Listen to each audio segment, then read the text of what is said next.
Think back to a time when this was the preferred method of listening to music.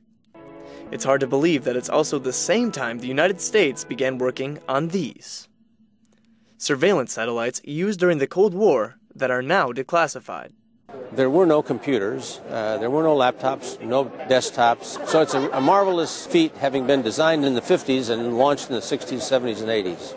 The U.S. launched the satellites for over 3 decades to monitor and keep track of the Soviet Union. They've been the heart and soul of strategic reconnaissance for the United States. We're just fortunate enough today to be able to declassify them and make them available to the public. Today, they're on display in the Eugene W. Kettering Cold War exhibit in the National Museum of the United States Air Force.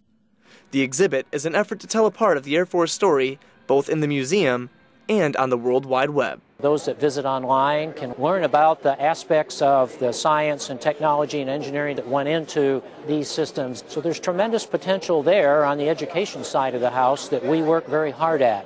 So these are marvelous, marvelous assets for the museum. The HEXAGON, GAMBIT 1, and GAMBIT 3 satellites are truly a one-of-a-kind trio, and the National Museum of the United States Air Force is the only place you can see all 3. Reporting from Wright-Patterson Air Force Base, I'm Airman First Class Richard Ware.